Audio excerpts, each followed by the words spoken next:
From the hills of the Jos Plateau, Nigeria, comes the cry for the rebirth of a new Africa to stop Afrophobia. Oyoyo Africa Global Initiative welcomes Africa and Africa in diaspora. Africa, the future we have waited for is now.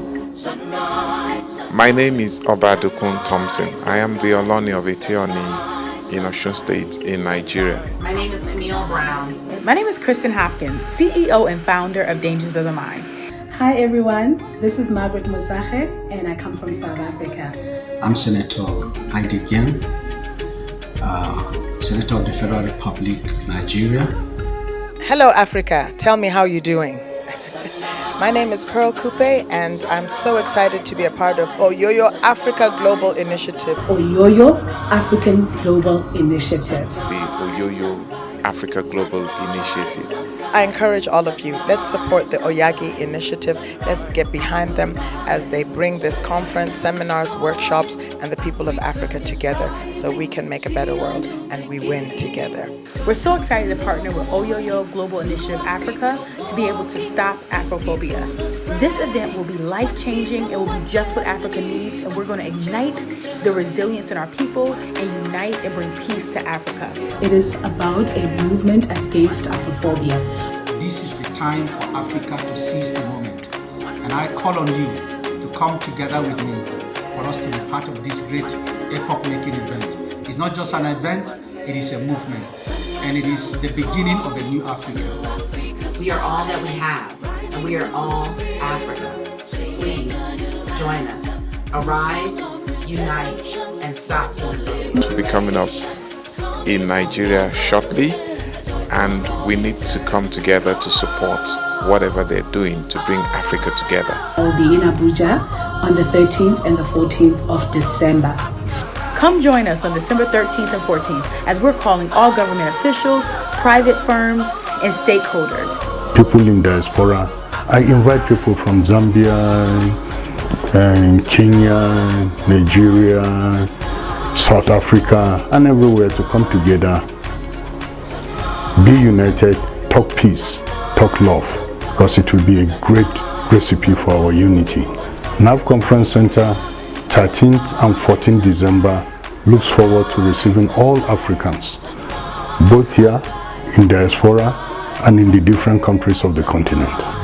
Look out for it, 13th, 14th December. Be there. Bye. On the dangers of a disintegrated Africa.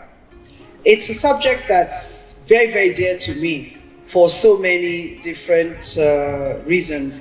One is because some of my research work has been in the area of economic integration in Africa. And it was an area I was very, very fascinated with. Economic integration through the sub-regional groups of ECOWAS, SADC, and the different groups, and also through the internal workings and changes that would need to be done by the African Union, which started off as an African Economic Community.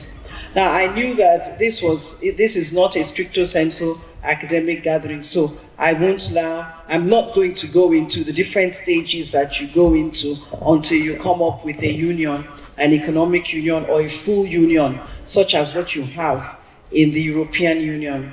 But I will say that I have looked at some things happening abroad and looked at EU, for example. I looked at the different strains that it is going through, with some entities coming to, trying to leave it, and some entities wanting it to be together. And I look and I say, every relationship has its strains and stresses, but it's how you handle these relationships that are very important. There is xenophobia around.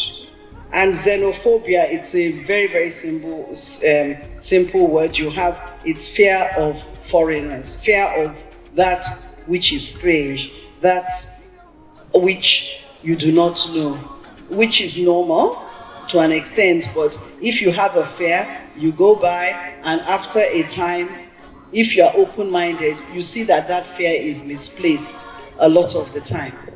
A lot of the time that happens.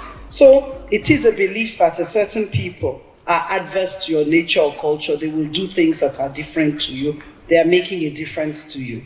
And why does it happen? It is because of, by the time you look, you'll see that globalization has caused it to a great extent. Migration patterns have caused it. Migration into territories where hitherto there were not these people, these same people who behave very, very different from us.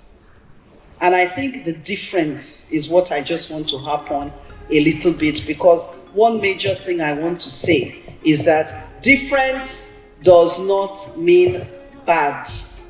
I want to really emphasize this, because in Nigeria right now, a lot of the time people are made to feel that we all have to be the same.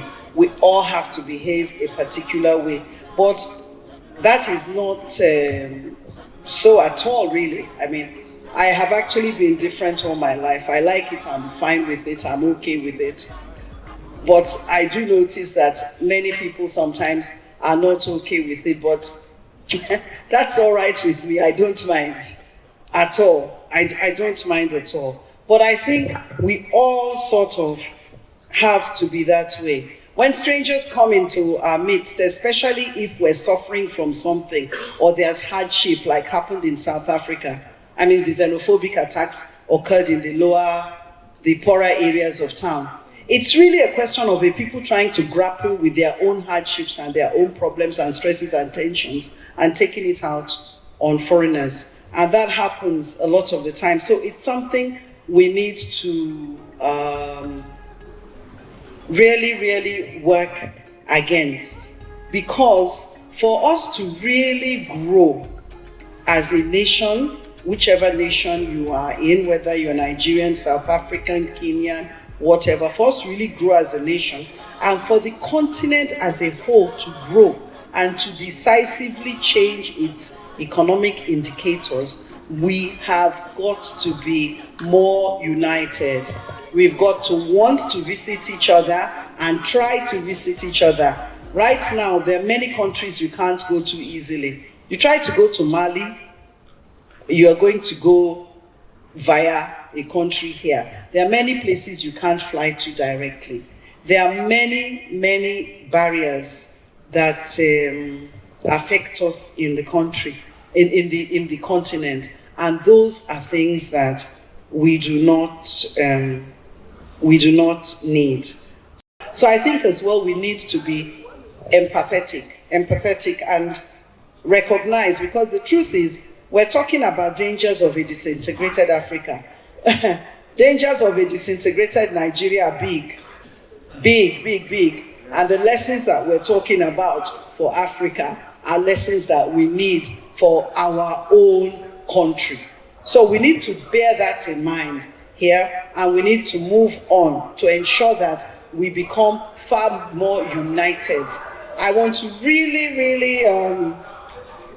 congratulate Oyoyo Africa for this vision. This vision is very much a unifying vision for Nigeria and for the continent, and is also a vision that I think other countries that have similar problems can emulate, because they do have these problems in different ways in different countries. So I think that with this entire discourse, at least those of us here have picked up something, I think, and will go away and be ambassadors of unity and integration.